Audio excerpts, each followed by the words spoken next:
And it's my pleasure to welcome to the Cipher Brief studio now Admiral Jim Stavridis. It's always great to check in with you and see what's top of mind. What are you thinking about today?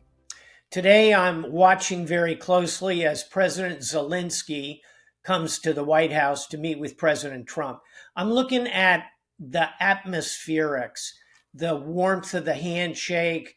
Are they looking in each other's eyes, which is kind of tough because Trump is like a foot taller. And I say that as someone who's 5'4" on a good day. I'm looking for, is there going to be cordiality? Are they going to feel like they're in sync with each other? So that's kind of the atmospheric piece to watch, and we can all analyze that for some days afterward. And then secondly, Suzanne, obviously I'm watching for the policy outcomes. What comes out in the press conference, what is announced, both from Washington and Kyiv afterwards. You know, it's been really difficult to follow the back and forth on what might be going on between the United States and Russia in terms of talks to settle this and how Ukraine will play into it. But I have to ask you about the security guarantees. What do you see being, you served as a former NATO Supreme Allied Commander. What do you see as the things that either Europe or Ukraine cannot afford to let happen in this deal when it comes to security guarantees, or cannot afford to be missing? Yeah, I'll jump to those in 1 second. I just want to make a point. We ought to realize at this point that the very essence of a Trump foreign policy is simply to be erratic. It's going to go back and forth.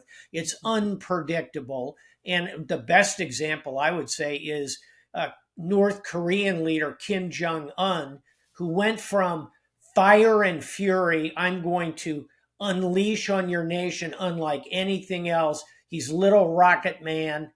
And then in a matter of a year, even less, they're writing, quote, these are the president's words, not mine, love letters to each other. Beautiful, beautiful love letters. So it's going to be like that. And frankly, what's important is not the atmospherics along the way so much as where do we land policy-wise, which brings us to what are the security guarantees that Zelensky needs. I'll give you three that I think are at the absolute top of his hit parade. He knows he's not going to get into NATO this minute, but what he should do is press for a guarantee that says if Russia reinvades Ukraine following this agreement at any time, if Russia reinvades, Ukraine comes into NATO that day and has the NATO security guarantees. That's a pretty smart way to play it, in my view. I think a second security guarantee I would ask for if I'm Zelensky would be a no-fly zone, that if even as we get into whatever the agreement looks like, there are jets overhead from European nations that are going to prevent the kind of attacks that are destroying the infrastructure. And then third and finally, I think, and it's been talked about by both President Macron and Prime Minister Starmer, European boots on the ground, not NATO flagged, but European boots on the ground. Top of the list, Brits, French. Also, it would be great to see the Poles there, the Nordics, the Baltics. Those are all pretty realistic. Again, not under NATO flag, but with very much European boots. You could even put them under EU flag, attach the Brits who aren't in the EU to it, but some kind of EU level of troops on the ground. Those are three things I'd be looking for if I'm Zelensky. Recognizing excellence in national security. The Cipher Brief Honors Dinner celebrates those who've made a real difference in protecting our nation. It's an unforgettable evening with top leaders in the field. Join us in honoring these remarkable contributions. Reserve your seat now at cipherbriefhonors.com. Here's an interesting thing. You've seen, as I have, the back and forth in the press about President Trump wanting to secure some sort of a deal over minerals, strategic minerals that are in Ukraine, in sort of repayment and continuing payment for provided support. It seems that France now is also having some inclination to make some kind of a deal. I wonder, because Commander Syrskyi, the Ukrainian commander of forces on the ground, has just recently visited the Eastern Front. This is from today's open source report at the Cipher Brief, and says that Russia is still trying to capture 3 separate settlements there, some of them containing some of these minerals.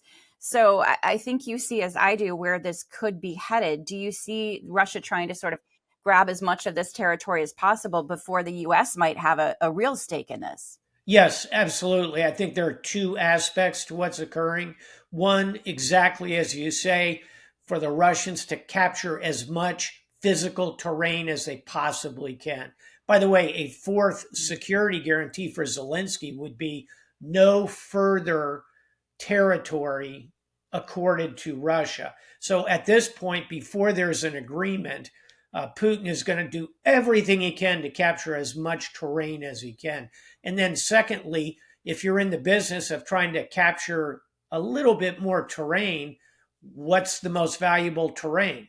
It's going to be those portions that have these strategic resources, be they oil, gas, big agrarian complexes, copper, lithium, cobalt, nickel, or if there are rare earths, those would be particularly valuable as well. So I think there's a macro sense, get as much land as you can.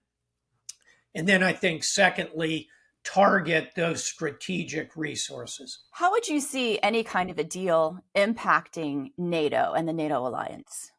I think that a deal, if we're talking about a deal between the West and Russia, I think is ultimately going to strengthen NATO. So long as we are operating together, speaking in the councils of NATO, as we just talked about, it doesn't have to be a NATO flag over those troops, but it ought to have NATO sensibilities attached to it, meaning it will have been discussed in Brussels, it will be approved by all the members of NATO, and then those nations that want to then bilaterally execute security agreements that put boots on the ground would do so. So I think, Suzanne, this is a moment where Putin would love to conquer Ukraine. He'd love to have access to those strategic resources. Here's what he really wants. He wants to break the transatlantic bridge.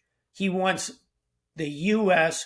to pull back away. He wants to force the Europeans to pull away from the United States. So I think the most important thing in the West we need to do, all that we do ought to be funneled through NATO. That doesn't mean it'll be NATO operations, but it does mean the deals are pre-cut and agreed to in the halls of NATO in Brussels. Then you go forth and execute the agreement. So much closer coordination. On the theme of much closer coordination, I want to ask your thoughts on, any deal that is done with Russian President Vladimir Putin right now can't be done in a vacuum. I mean, you have to consider the alliance and I can't remember the way they described it, between China and Russia, like the friendship without limits or whatever the words were. So I wonder, how is China looking at all this, and why should the U.S. not take their eye off that ball? We must keep our eye on that ball, because the great strategic foot race of the 21st century is between U.S. and China. It's not between the U.S. and Russia. It's not between Europe and Russia. It's between the U.S. and China. And therefore, ultimately, this is a real part of the value proposition of NATO. By keeping the alliance together, we can then, with our NATO partners, again, not under a NATO flag per se, but using that chapeau of NATO, we can encourage our partners, particularly those with big operational navies, big relatively, the Brits, the French, the Italians, the Germans, all have very capable navies. Come with us to the Pacific. Help us challenge China's preposterous claims of ownership of the South China Sea. If necessary, help us defend that democracy known as Taiwan.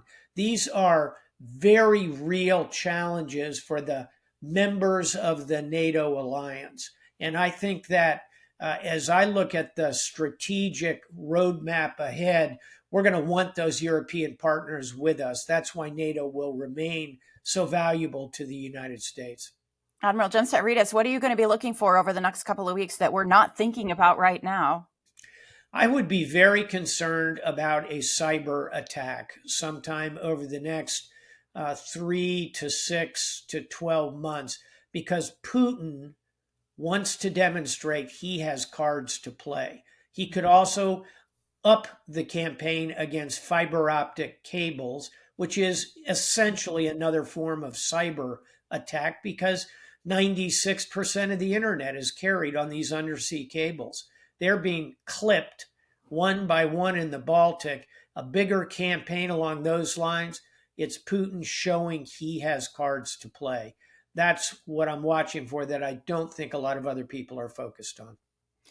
Admiral Jim Stavridis, thank you so much for joining us and sharing your thoughts on this today. It's always a pleasure to welcome you to the Cipher Brief. Always a pleasure to be with you, Suzanne. Thank you so much.